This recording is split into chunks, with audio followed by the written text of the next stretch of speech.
ไม่ดีนะนี่พอมีเวลามารีวิวเครื่องให้เบิ่งบริษัทมาได้4-5 บอกนะประกอบมาแล้วนะจะเป็นรุ่นของ MC K2 นะก็ทางคาร์บอนต่างรูนะนี่ของเล่นใบไม้ในนั้นนะจะเป็นตัวโซซีแวนเลยนะตัวนี้นี่เสริมใช้มันยิ่งแห้งกันนะแล้วก็ตัดลมในเสถียรนะแขวนเทียนนะก็มีปรับทางนะตัวนี้ใส่เฉพาะวาล์วปรับในนะกับตัวแรปนะใส่เฉพาะรุ่นนี้นะวาล์วปรับในนี่กับรุ่นของตาติโกไม่ได้ใส่แรปเลยนะกับรุ่นเฟกเตอร์กับท็อปเอนะ M3 ได้หมดนะแต่ว่าวาล์วปรับนอกตัววาล์วใหญ่นี่ใส่หมดเลยนะก็ว่าผ่านนะตัวนี้จะเป็นอลูมิเนียมบาวไลน์นะจากโรงงานเลย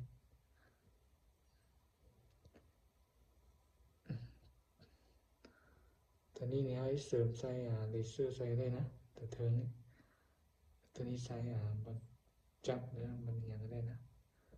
วันนี้จะบนก็ใส่เสื้อนะแล้วก็ลำของเขานี่จะเป็นXM8 นะ XM8 นะตัวนี้กลุ่มดีนะ M8 กับFX นะ2แปลนะ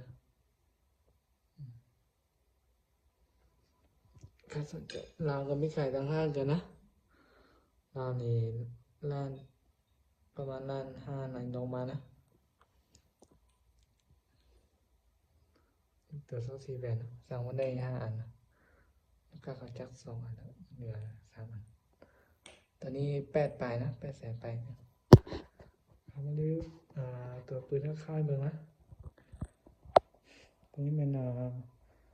ทางนี้ตัวออกไม้เป็น0.45L นะตัวเก่าจะเป็น42เอาเก็บเสียงเป็นรุ่นเก็บสีดำนี่เป็นตัวเบางานแต่งอนแทนนะขอบเรานี่เป็นตัวบางตัวเบานะ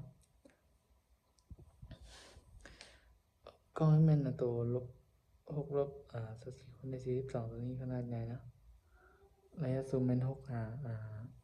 นะวาล์วจะมีอยู่2 แบรนด์มีวาล์วปั๊มนอกปั๊มในนะ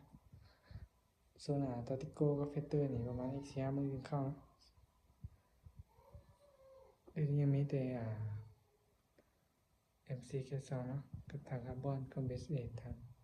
อะลูคอนฟูลิ่งอันนี้เป็นทางคาร์บอน 0.5L นะตัวนี้เบานะโอเค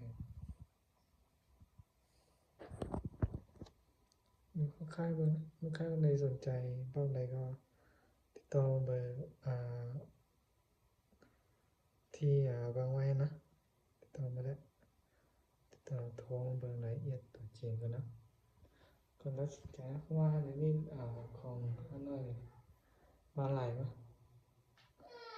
สปริงคอนที่เป็นตัวนี้นะของ K2 แข็งไรนะจังงั้นใส่งอนเลยบีบไปได้นะมือเดียวบีบไปได้แข็งไร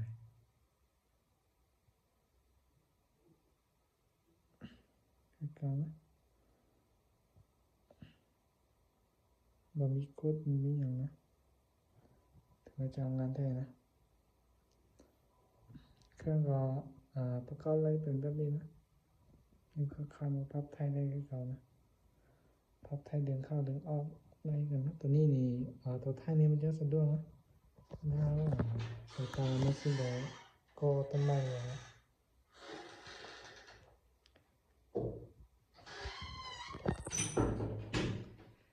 เครื่องก็ประมาณนี้นะตัวจริงก็งามกว่านะเพราะว่ากล้องเขาจะไม่ค่อยแจ้งบันไดนะถ้าเห็นตัวจริงจะงามนะเข้ามาเก็บเสียงครับเป่ารับทางครับว่าโซซีแวนตัวเสริมโซซีแวนนี้กันนะ